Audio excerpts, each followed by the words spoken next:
Biya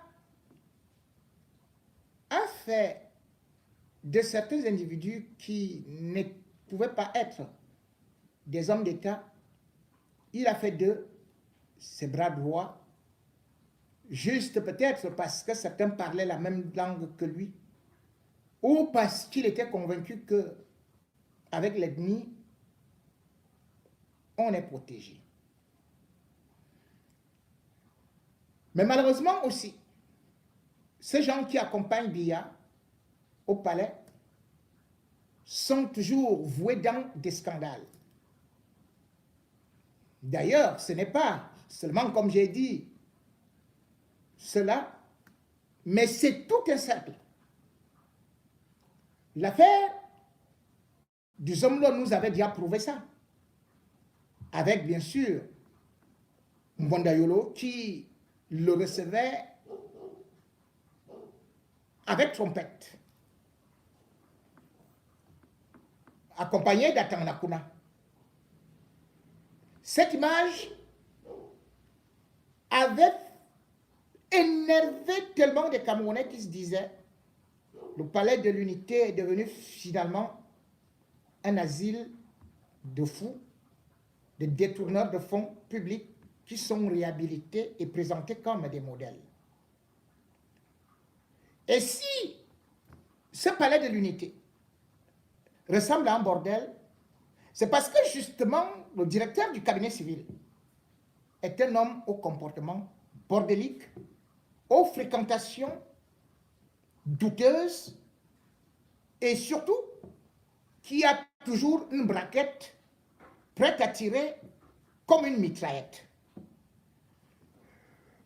Mbondayolo est donc celui-là qui ne pouvait être qu'avec ses hommes, comme les hommes-là des hommes-là, qui peuvent multiplier des milliers de conquêtes et qui peuvent en même temps insulter des femmes comme ils veulent, mais surtout qui utilisent des femmes pour se couvrir. Mbondayolo est celui-là qui est dans le népotisme. Parce que les marchés, s'appartient à ceux qui lui sont proches, à ceux qui peuvent aller au lit avec lui.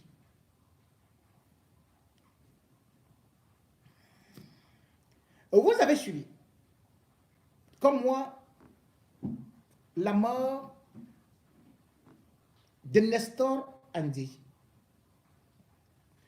Nestor Andé, c'est le fils de l'ex-premier ministre et ministre de l'administration territoriale, André Tchungi.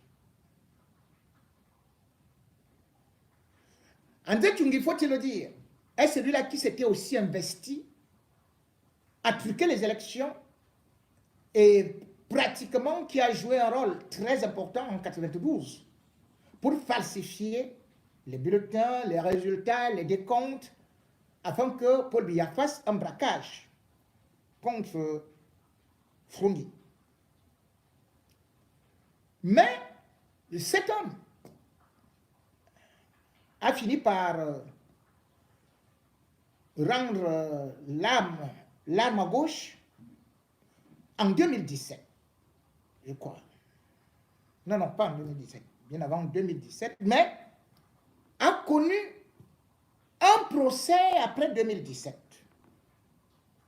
Certains ont dit, ont accusé Maurice Kamto que dès que tu meurs, l'action en justice est éteinte. Mais contre André Tchungi, qui avait pourtant sauvé Paul Biya, l'État du Cameroun a continué à le poursuivre, et particulièrement la Société nationale d'investissement. L'un des rares biens qu'il avait acquis, je ne compte pas de sa résidence de Nkoulondom, sur une superficie de 3730 mètres carrés, eh bien, avait été saisi après sa mort et remise, vendue aux enchères en 2017 pour, disait-on, une dette qu'il devait 445 millions. Quand André vivait, Biya le considérait comme son meilleur ami. Mais dès qu'il est mort, il a donc commencé à dire, c'est bon, l'heure est arrivée. Parce que André avait été nommé président du conseil d'administration du Crédit Agricole. André Tchungui était celui-là qui était capable de vous arrêter. Si vous parlez de Biya, André Tchungui se mettait à trembler. Il vous attrapa avec ses propres mains. Il était tellement l'apôtre de Biya qu'il le considérait comme son Dieu. Et il présentait ses enfants comme les fils de Biya.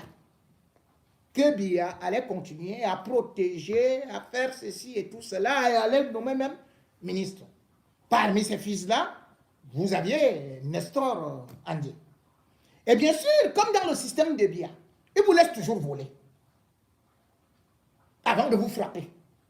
C'est-à-dire que pour vous tenir, il vous laisse voler. Ainsi, André Tchungui avait laissé la possibilité à certains des siens de prendre des crédits. Là où il était président du conseil d'administration. C'est-à-dire que le crédit agricole. Ils ont donc eu presque à l'eau pied sans rembourser. Lorsque les problèmes commencent, les fils d'André sont obligés donc de chercher comment encore atteindre Paul Biya, leur père. Et c'est là où va donc entrer en action l'ancien ami, Mbonda-Yolo. Parce qu'en fait, Mbonda-Yolo ne connaissait pas André.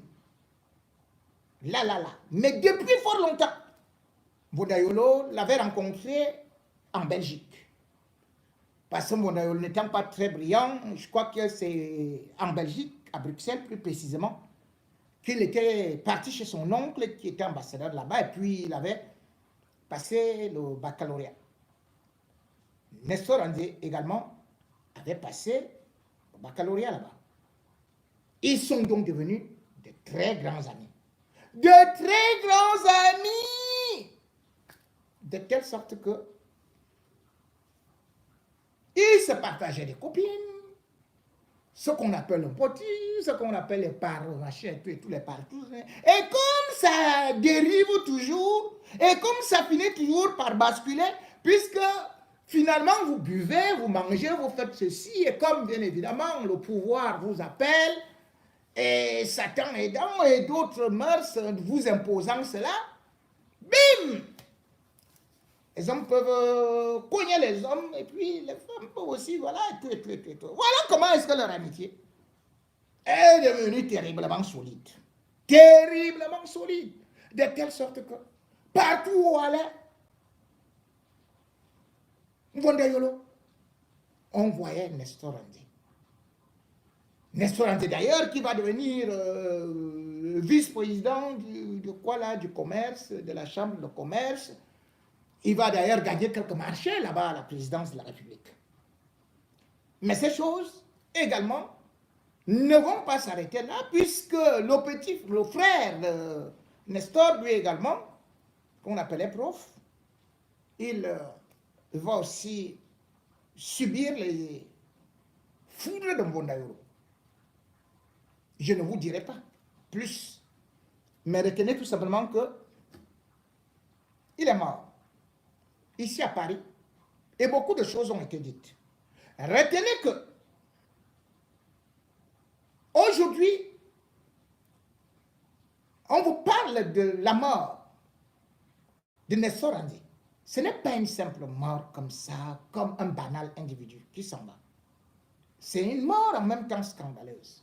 Même s'il faut respecter certaines dignités humaines, il faut quand même dénoncer un certain nombre de choses que sa propre mère dénonçait déjà, de son vivant, qui dénonçait déjà Mbonda, qui dénonçait déjà cette relation, qui dénonçait déjà ces jeux de massacre qui allaient conduire à un certain nombre de choses. Il faudrait se dire que selon les dernières informations, selon l'information officielle, Nestor est mort de cancer du côlon. Il est parti en Inde, où d'ailleurs il aurait été débranché 4 jours avant, mais sauf que jusqu'à présent, on ne voit pas très bien dans quel hôpital il était. Pourquoi aller en Inde? Que partait-il faire là-bas? N'y avait-il pas, alors que tous les membres du gouvernement et tout ceci, ils sont uniquement évacués à Paris? Qu'est-ce qu'il partait faire en Inde? Qu'est-ce qu'il partait cacher? Et surtout, qu'il est d'abord passé aussi par la Turquie. Il faut savoir que depuis un certain temps, il criait, se confessait. D'autant plus qu'il avait attrapé les hémorroïdes aiguës qui faisaient de telle sorte qu'il ne pouvait plus dormir normalement, mais plutôt à plat ventre. On voyait donc les affaires venir. Beaucoup de choses ont été faites. Et c'est pour cela que, en fin de compte, on décide que, comme maintenant leur nouveau réseau, le Prima Curia, peut vous soigner les marabouts, même là où vous voyez là, au niveau du Hilton, on loge les marabouts indiens là-bas. On monte, on les loge là-bas. Et tout et tout. On a dit au gars, va aussi là-bas. On s'est débarrassé de lui. Donc voilà qui est mort. Et c'est Bondoyoro qui annonce partout qu'il va réserver un enterrement de Dieu à cet homme-là. Mais ce qui fait mal, plus dans cette histoire, c'est que, au lieu de se contenter de l'homme, il avait aussi pris non seulement le frère, mais l'épouse.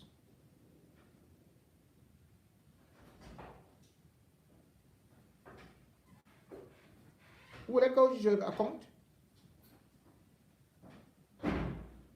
Joséphine Andé, pour ouvrir le salon, avait aussi pris un crédit de 300 millions. Je crois que c'était à la montée en rouge. Ce salon n'a pas eu à fonctionner dans de bonnes conditions. Et pour rembourser les dettes de l'État, il fallait payer en Bondoyoro, en nature. Donc le gars, quand le mari prend la femme, il prend le petit frère. Et d'ailleurs, vous avez suivi parfois des scandales que j'ai parfois relatés ici. Et même à une certaine période, je me prenais la tête avec une de mes sœurs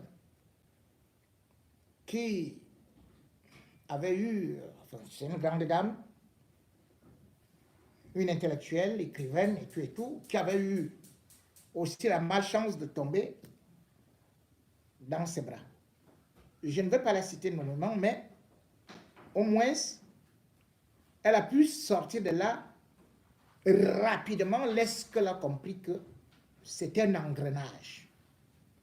Et dans cet engrenage-là, elle-même, d'ailleurs, je faisais des directs pour lui dire, moi je suis là-bas, je vois ce qui se passe là-bas au Mont-Ferré. Qu'est-ce qui s'est passé là-bas au Mont-Ferré? L'autre André, prof, il venait et tournait. Quand Gondayoro est en haut, qu'est-ce qui se passait? Jusqu'à ce que les gens du Mont-Ferré finiront par dire que, en réalité, c'est que le gars est tellement jaloux parce que voilà son meilleur gars qui est là-bas et qui est en train de finir. Voilà donc comment est-ce que nos dirigeants, avec le pouvoir, peuvent détruire des familles, peuvent détourner des gens pour le pouvoir, pour de l'argent, peuvent soumettre des gens, peuvent faire du chantage, peuvent aller détruire les remorques des autres. Et après, ils seront là, vous allez le voir au deuil, avec la grosse veste. On va applaudir comme si c'était le sauveur. Or, c'est le tueur. Regardez donc ce que Biya va laisser comme héritage. Il prend des gens qui sont tellement puissants dans la destruction des familles, des foyers d'autrui, et qui pourtant sont recto verso. Et d'ailleurs, même la plupart des femmes qui prennent là, c'est uniquement pour se cacher.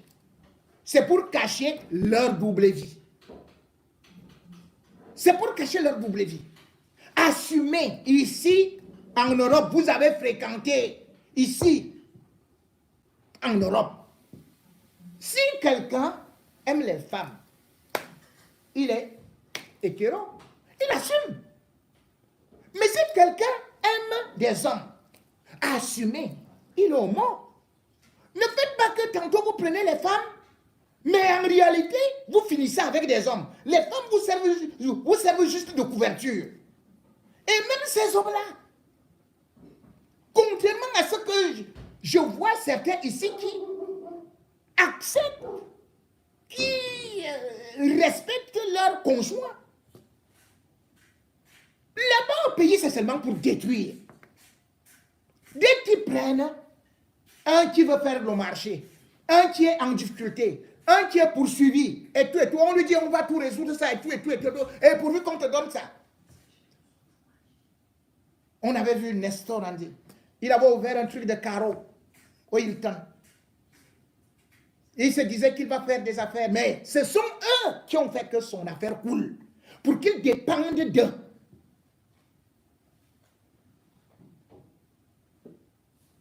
Vous allez les voir. Celui-là, il va dire qu'il aligne 250 000 amantes. En fait, c'est pour faire le théâtre. Parce que la réalité est que, pendant que vous croyez qu'ils sont avec des amantes et tout là, eux, ils sont en train plutôt d'aller jouer ailleurs. Entre eux. Et c'est le malheur aujourd'hui. Beaucoup de jeunes qui veulent passer les concours sont obligés de rencontrer ces gens, d'aller les supplier.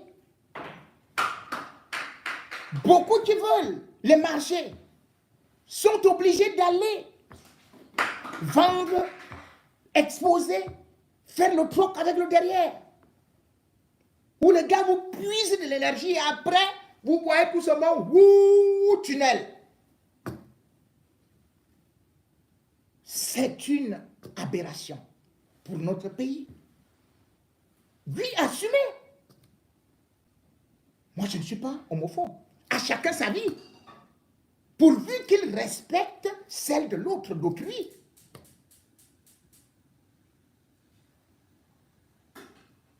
Aujourd'hui, regardez même dans sa propre vie. Vous avez revu sa femme depuis combien de temps?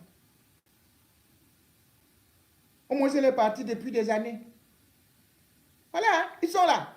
Vous entendez tout ce monde, ministre tel, oh, la femme est partie. Après, il fait semblant, oh, l'autre femme est partie, oh, l'autre femme. Assumez. Hollande avait créé ici mariage pour tous. Ne dites plus mariage pour tous. Mais allez dire au Cameroun, créer une loi, mariage entre tous les fils, entre tous les ministres. Comme ça, entre vous, vous créez votre société. Là, c'est bon. Et comme ça, on va respecter vos choix. Mais, comme je le dis toujours, chaque chose aura une fin. Et la fin, même comme vous avez entassé des milliards, ça ne vous sauvera pas. Il n'y aura pas de gré à gré. Il n'y aura pas de vainqueur dans votre lutte de clan. Le clan tel contre tel. Parce que le Cameroun ne vous appartient pas.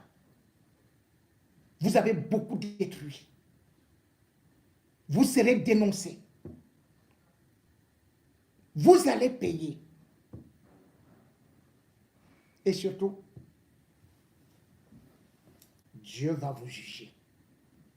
Allez pour l'instant organiser les obsèques grandioses, collations, allez avec des grosses vestes croisées. Mais commencez à vous regarder vous-même. Regarde comment tu es. Il ne reste plus qu'une grosse tête comme ça. La grosse veste est là. Les cuisses qui étaient costaudes là, il n'y a plus. Les mains sont devenues comme ça là, comme les spaghettis. C'est comme ça que ça commence. Vous connaissez comment est mort Mobutu? Il avait à peine. Il est parti de plus de 100 kilos à moins de 35 kilos. Et tout ce que vous avez eu là, vous n'emporterez rien. Même pas l'honneur. Ce sera plutôt le déshonneur parce que certains viendront battre vos cadavres. Et ce sera la pire des humiliations.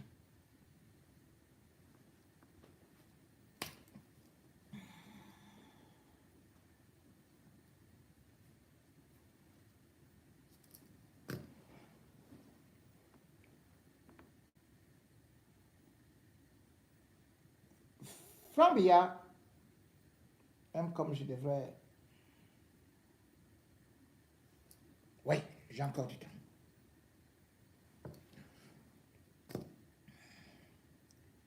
Il se réveille président, mais entre-temps, il y a des contretemps. Franck Biya a presque donc jeté l'éponge en se présentant à Nice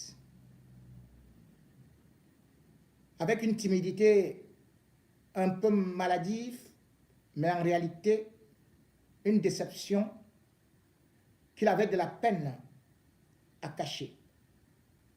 Franck Biya a donc demandé à ce que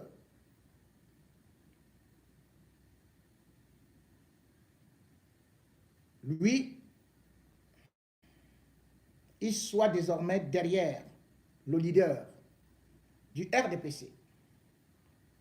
Mais on pourrait se poser des questions.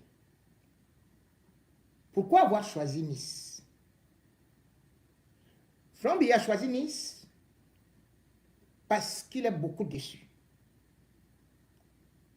En réalité, Franck Biya a constaté qu'il n'a pas été adoubé. Il avait déjà accéléré. Rappelez-vous, par exemple, avec cette rencontre qui a été annoncée sur des réseaux sociaux,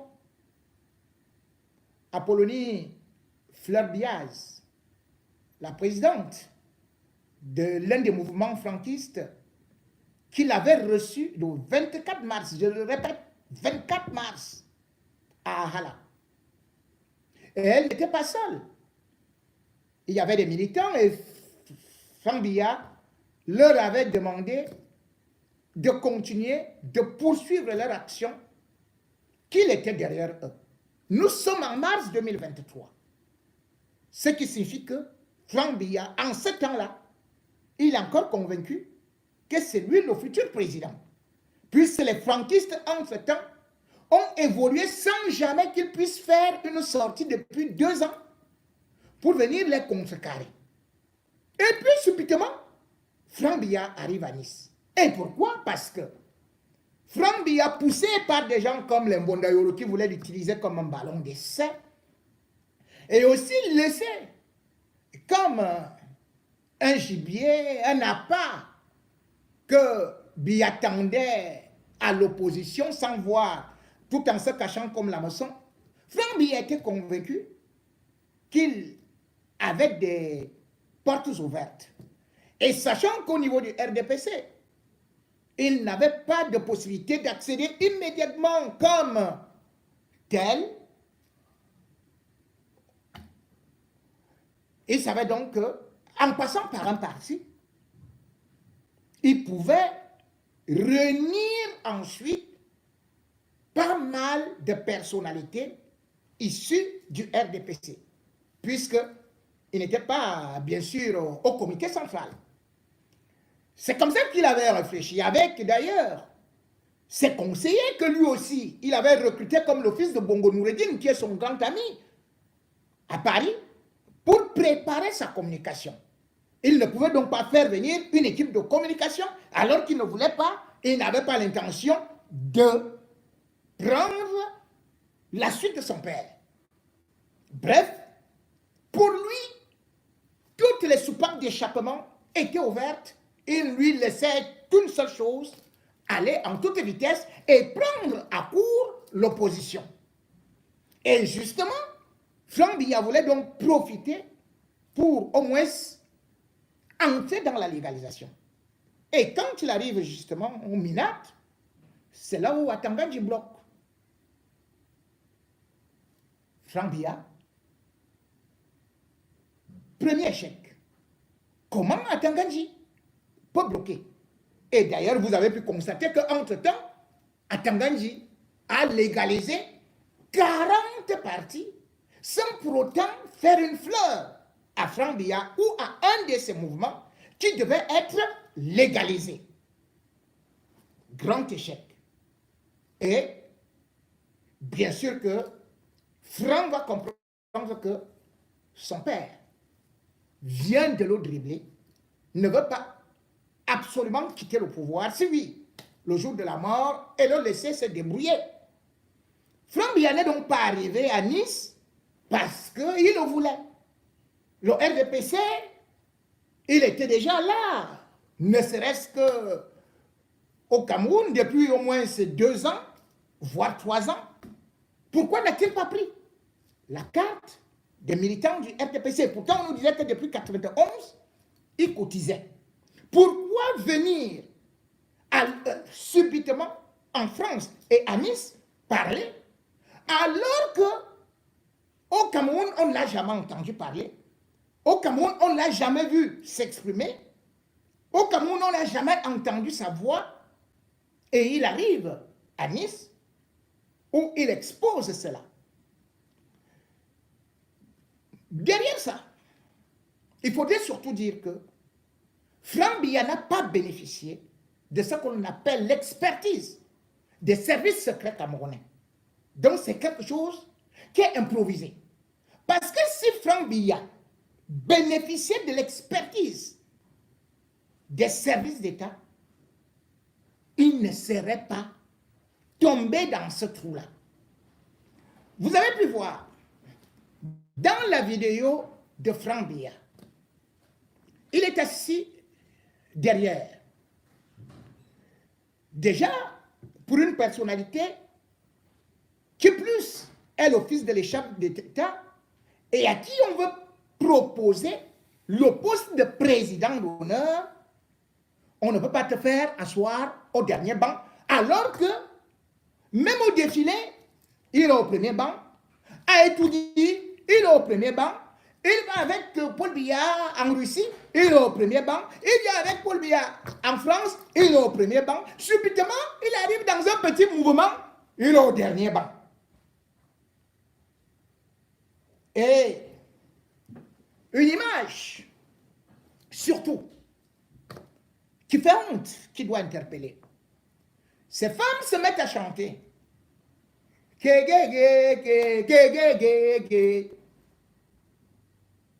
Ce morceau est celui de Salabokono. Salabokono n'a jamais chanté pour Paul Biya. Bien au contraire, cette chanson que ces femmes reprennent est une critique de Salabokono vis-à-vis du régime Biya et particulièrement de Paul Biya, puisqu'il dit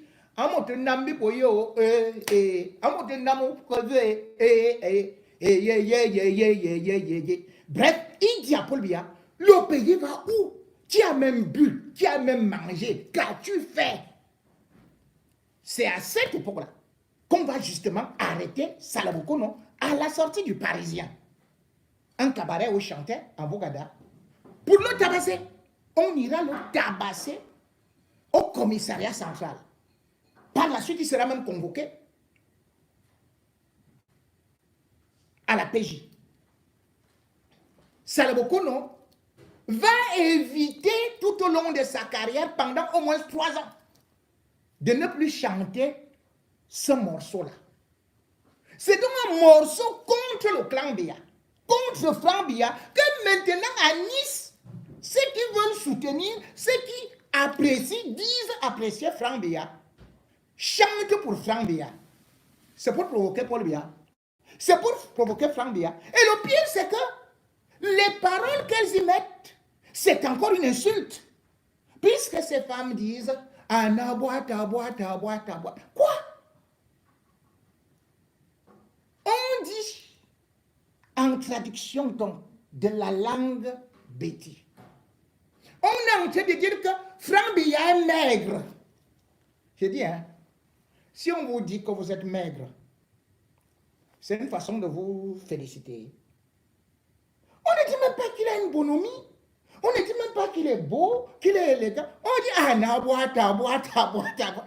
Donc, Franck Biya est devenu un Éthiopien. Lui-même, il porte la tête comme ça, mais sur ses cuisses, il ne sait plus quoi faire et tout, et tout, et tout. On te dit, ah, nabwa, tabwa, tabwa. Mais, insulte suprême. Là où Franck Biya est assis, on met donc une dame. Tout le monde va voir cette dame qui, curieusement, a la même coiffure que Chantal Biya.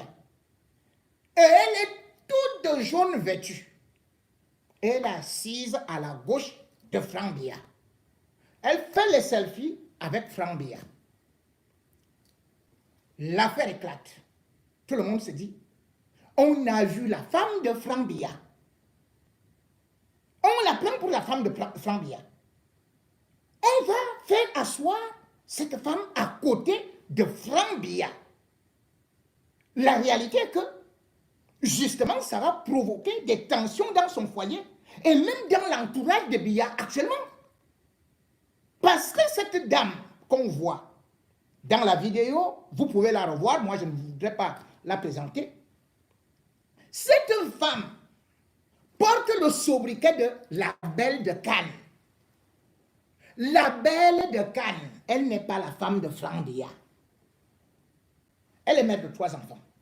La belle de Cannes. Son vrai prénom, c'est Valérie. Si vous voulez, vous cherchez sa page Facebook. Vous-même, vous allez voir ce qu'elle fait sur sa page. Ce qu'elle poste sur sa page. Comment elle se comporte sur sa page. Et là, c'est une sortie officielle de Franck Biya. Dans le protocole, l'épouse s'assoit à gauche. On pouvait même retirer la place, la chaise de Franck Biya, un peu, soit en retrait, soit devant, et non coller Franck Biya à une dame. Cette femme, d'ailleurs, il faut se le dire, a un amant. Et cet amant n'a pas bonne réputation. Il n'était pas là. On l'a caché. C'est donc un piège. Le gars s'appelle Charlie Nelson. Quand vous entendez Charlie Nelson là, vous allez croire que c'est un nom camerounais, non? Vous allez croire que, oui, comme il y avait Nelson, machin, Junior Nelson, qui chante le Makossa là, que c'est un Sawa. Non! Le gars, c'est un gangster togolais. Il a plus de 70 ans. Il est reconnu des services de police comme un malfrat. C'est lui donc qui est l'amant de cette dame. Et on prend Franck Biya, on colle à cette dame. Le gars lui-même, on l'écarte. Opération escroquerie.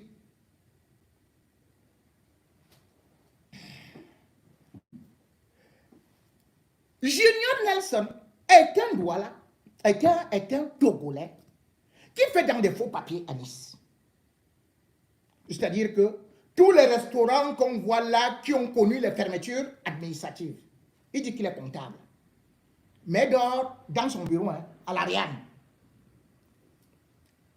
Il se balade dans ces restaurants-là, soi-disant qu'il fait la comptabilité. Et boit, et boit, et boit, et après il tombe de partout. voilà le coépoux de Franck.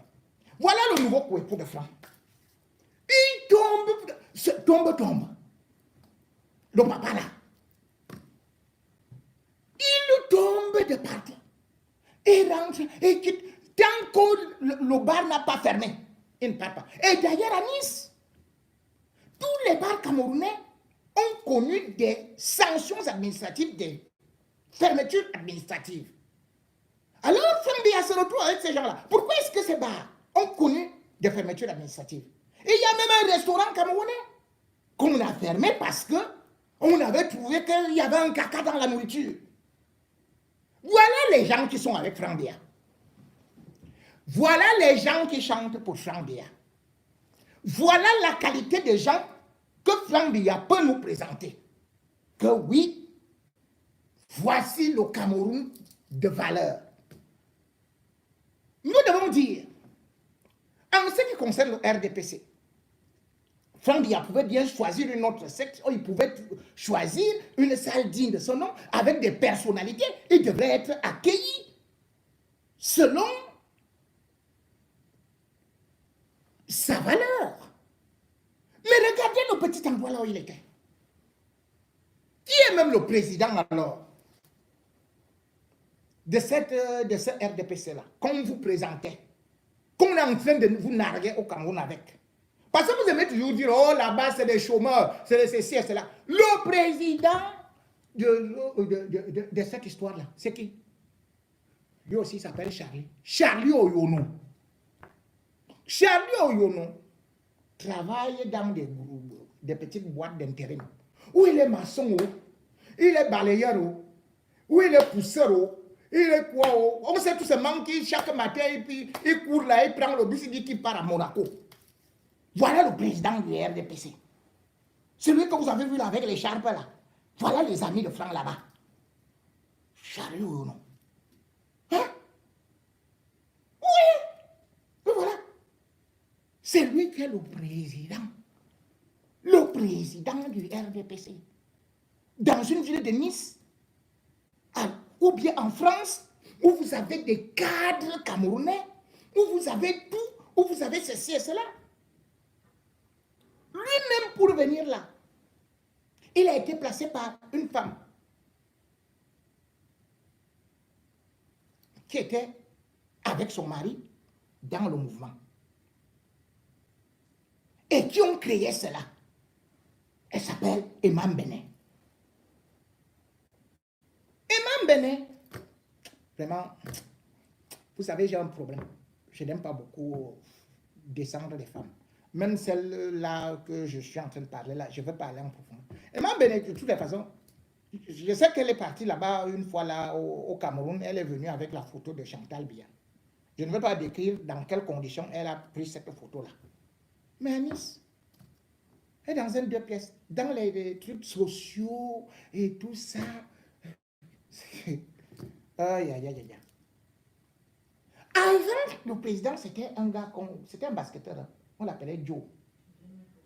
On l'appelait Joe.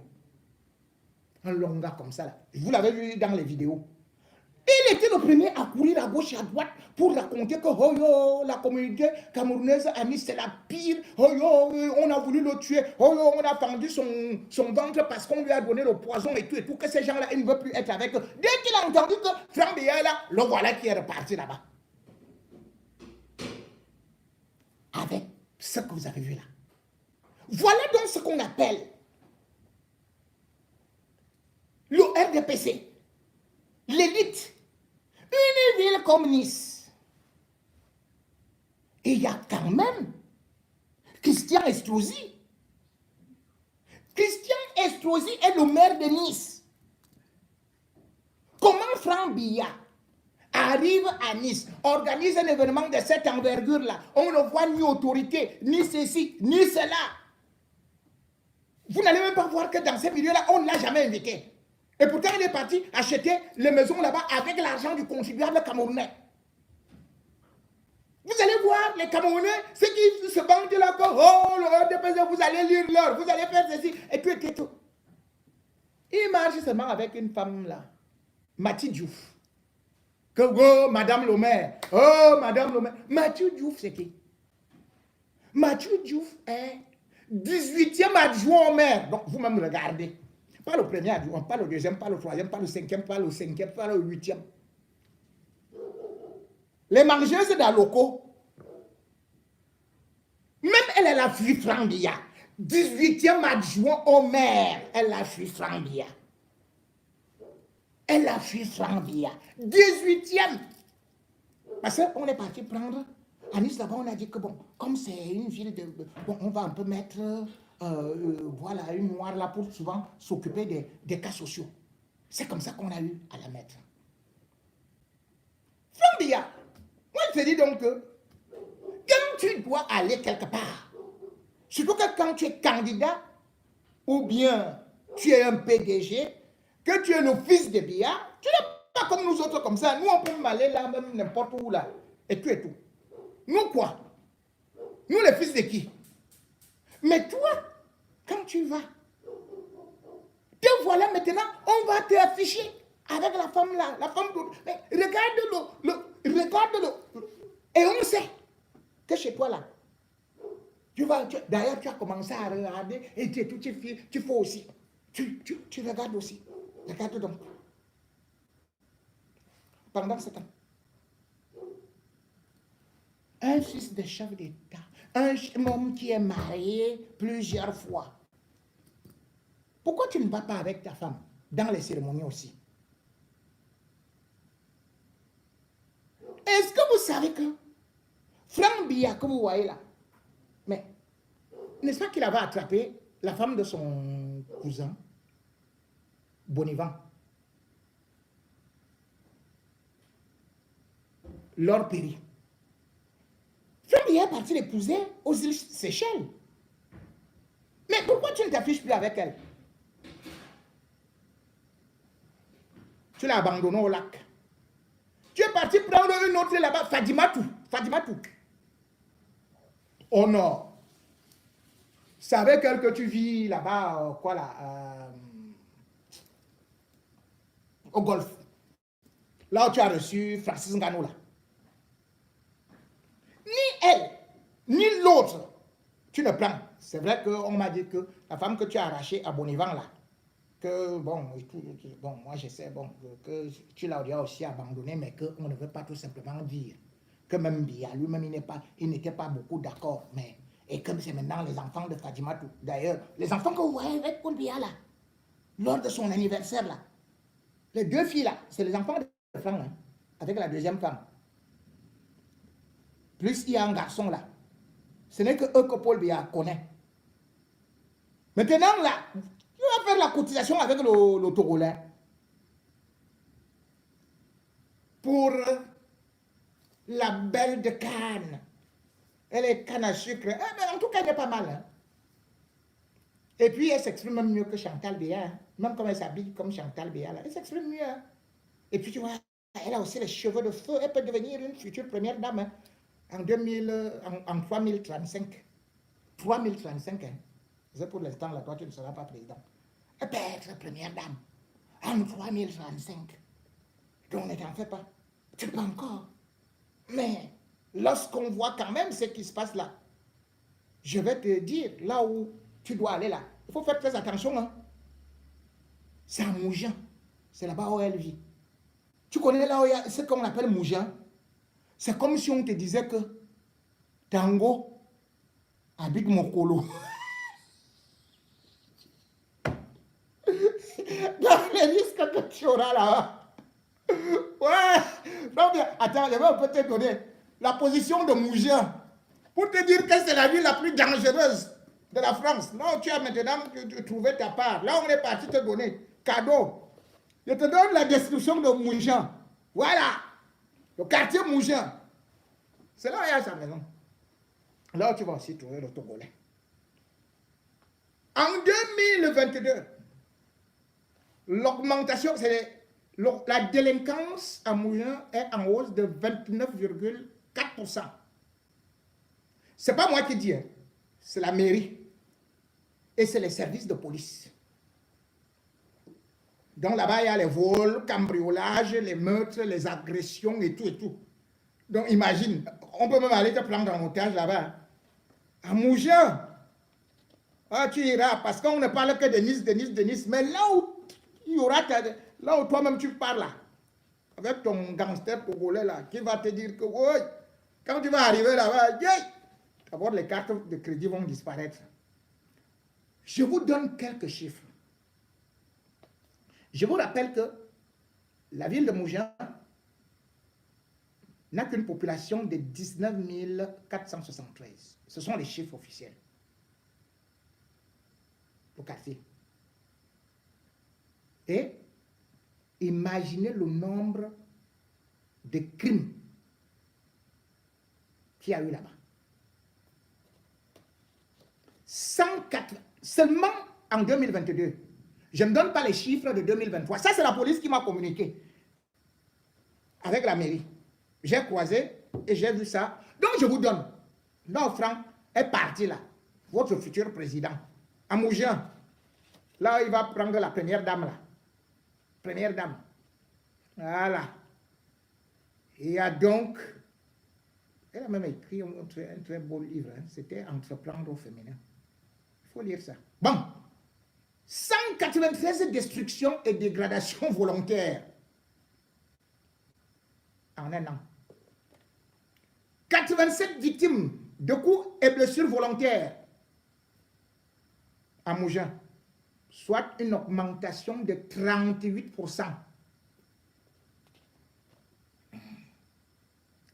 30 victimes d'autres coups et blessures volontaires, plus 7,1% à Mougins. 57 victimes de coups et blessures volontaires intrafamiliaux, plus 62,9%. Alors là, suivez bien. Suivez bien. Là, c'est très important. 92 victimes d'agression sexuelle en un an. 92 victimes d'agression sexuelle. Une progression de plus 15,4% en 2022. Ce n'est pas terminé. Vous allez voir les voitures arriver là-bas au Cameroun. Ça vient de Mougins. La belle famille, là où il y a la belle famille de Frambia. 63 vols dans les véhicules. Donc, ils ouvrent la portière, ils font ceci et cela. Allez, ils entrent, ils prennent. Ça fait plus 16,4%. 39 véhicules volés. 39 véhicules volés, plus 11%. 204 victimes de vols sans violence.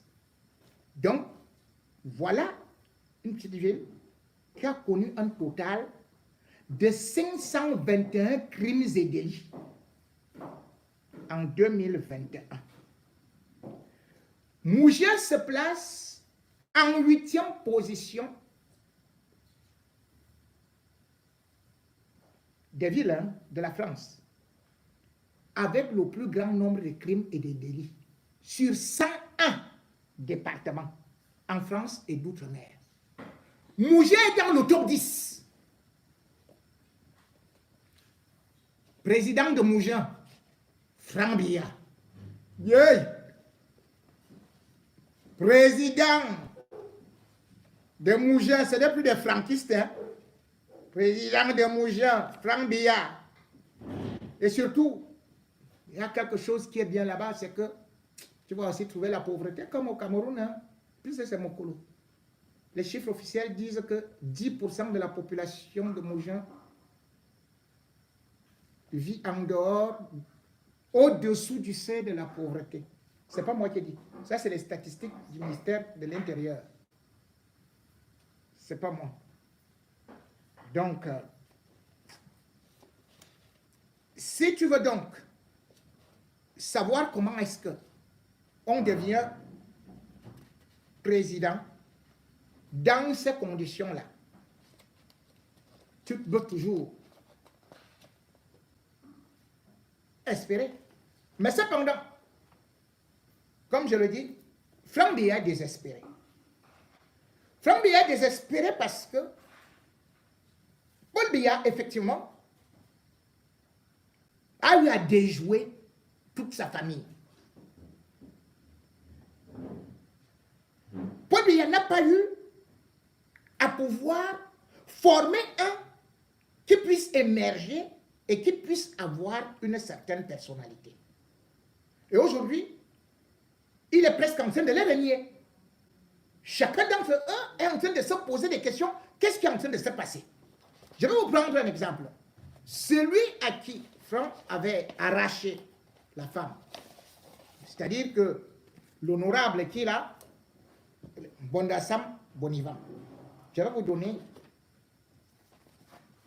Aujourd'hui, Paul Biya a ordonné qu'on aille casser là où il avait déjà occupé tout le mont Fébé. Il était en train de construire là-bas. Il avait déjà même mis une grande clôture et tout. Paul Biya a donné l'autorisation. C'était, je crois, le 25/09/2013. Donc, un à un, il passe déjà à la moulinette. Regardez la clôture. Et d'ailleurs, vous vous souvenez que c'est ce monsieur-là qui avait aussi arraché le terrain de Calixte Beyala. Et voilà comment les terrains de l'État, il les a pris. C'est devenu sa propriété privée. Le neveu de Franck Biya, parce que Franck Biya avait arraché Sanga au lac, hein, devant lui-même. Hein. Franck Biya lui avait dit que laisse ça, cette femme ne t'appartient plus. Franck Biya partait souvent boire un peu là, ils font machin autour de la piscine comme ça. C'est comme ça que Franck Biya a arraché la femme là. Franck Biya, en ce temps, avait dit à la femme que vraiment, si tu sors avec lui, jamais, en direct et tout, tu dois toujours être avec la protection, Préso. Et elle avait obéi, hein. 0 enfant avec Bonivan. Dès que Franck est arrivé, boum boum, elle a commencé à voir les enfants. Sa mère elle-même, on l'appelle comment là? Barou. Témoin de Jéhovah. C'est elle qui l'enseignait, qui lui apprenait ça. Donc, Franck a récupéré la femme de son cousin. Et combien de fois la femme d'un Togolais? Voilà ce que Bondassam Bonivan, monsieur le député, est en train de construire. Et vous voyez donc que, comme je vous disais, c'est le 22/09/2023 que, sur autorisation de Biya, on est parti mettre ça et on lui a donné 48 heures avant la destruction. 48 heures.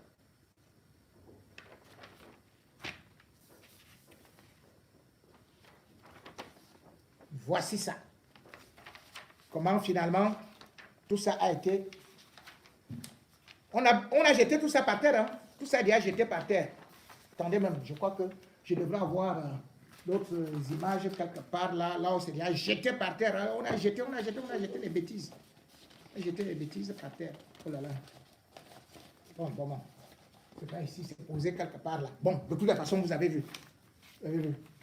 Mais je crois quand même que je vais montrer là, en Bondassam, que j'ai toutes les images là-bas.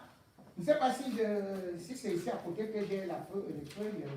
Non, je n'ai pas ça ici, c'est de l'autre côté, c'est loin. Bon, je ne peux pas monter, je ne peux pas descendre, je ne peux pas faire ceci pour aller trouver les images. Mais, toujours est-il que les gens qui se croyaient si forts, les gens qui croyaient qu'ils vont devenir président et consorts là, ou avec votre père, je vous avais déjà dit non, que le type là est comme le roi Chronos. Le roi Chronos mange ses propres enfants. Voilà. Si Franck Vodon, ok, il sera président à Mougin. Ou bien encore président des cas sociaux à Nice. Mais chez nous là, pour l'instant là, tu dois d'abord apprêter. On a dit, Anna boîte. Toi qui es maigre là. Dans le Togolais qui est, le gars là, il est comme si Ngannou l'avait frappé, lui avait donné au moins 50 coups. Il va faire comment? Vous allez bagarrer là-bas grave, parce que j'ai même vu ton garde du corps qui était là derrière, lui aussi. Comment il est même court comme ça? Ouais, c'est quelle qualité de garde du corps là? Je sais quand même pourtant que les gendarmes camerounais gardent ta maison là-bas. La seule chose qu'on peut faire, ce n'est pas maintenant que tu vas apprendre à venir voir tes frères et tes sœurs.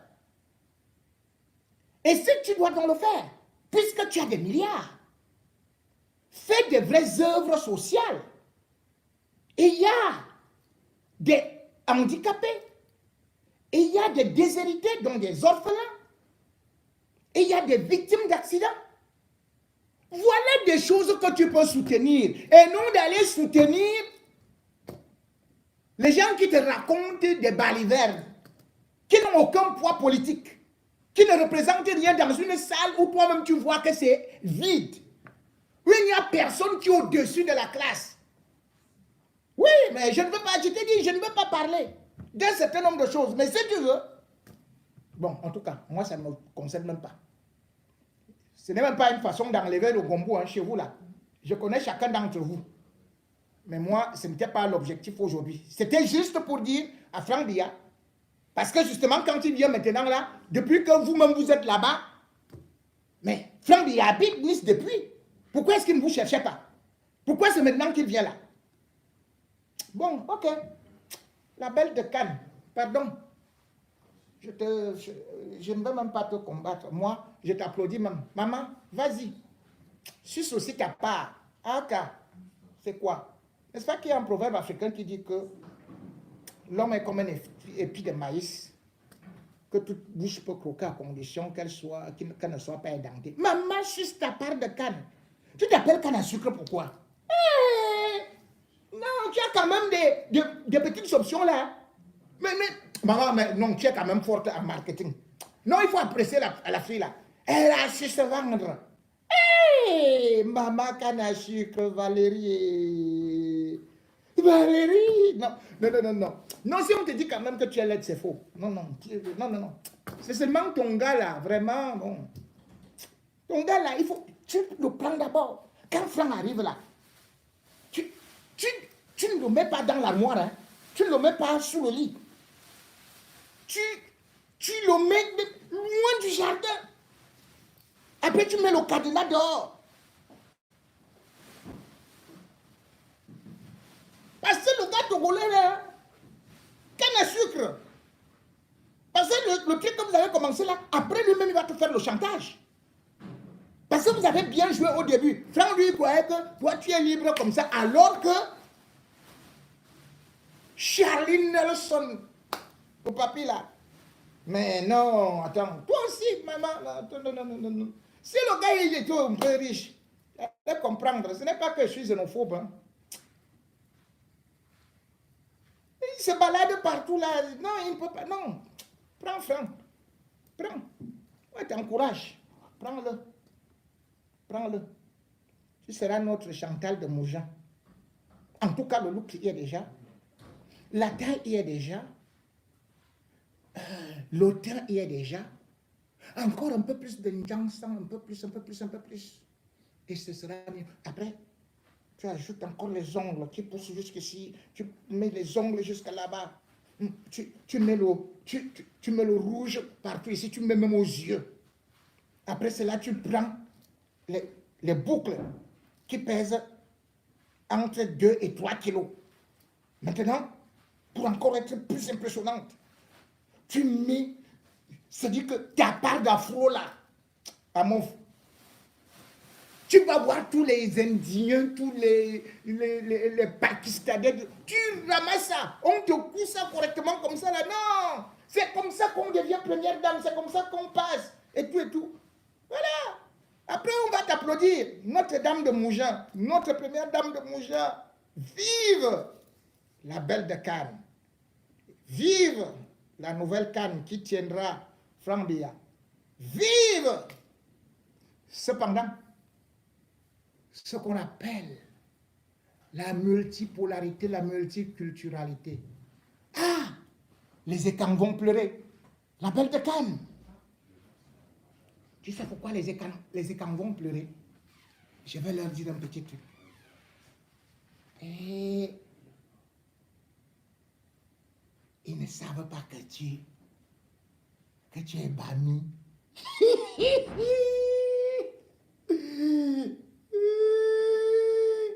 Tu es la fille de papa Nancha Laurent, magistrat hors hiérarchie. Vous voyez quoi, non? Vous êtes en train de chanter seulement là, voilà Franck qui va à l'ouest. Voilà Franck qui démarre. Comme d'ailleurs, la mère de Chantal, elle-même, elle a fini à l'ouest. L'amour n'a pas de frontières, l'amour n'a pas de tribus, l'amour n'a pas d'ethnie. Vous qui avez dit que Mbami ne sera jamais au pouvoir, si jamais donc, comme vous êtes en train de faire là, que Franck Biya doit venir au pouvoir, vous savez qui sera au pouvoir? C'est la belle de Cannes. Vive la région de l'Ouest, vive la sœur de Kamto, vive la nièce de Kamto. Vous voyez comment est-ce que vous êtes des totos? Oh, et vous avez eu. En tout cas, moi, je serai à côté d'elle pour lui dire, tu as fait une bonne affaire, parce que tout au moins, tu auras cassé des frontières de cette haine entre les Bétis, les Bamileke. Quand il y a l'amour, c'est comme la canne à sucre. On ne discute pas de son goût, c'est sucré.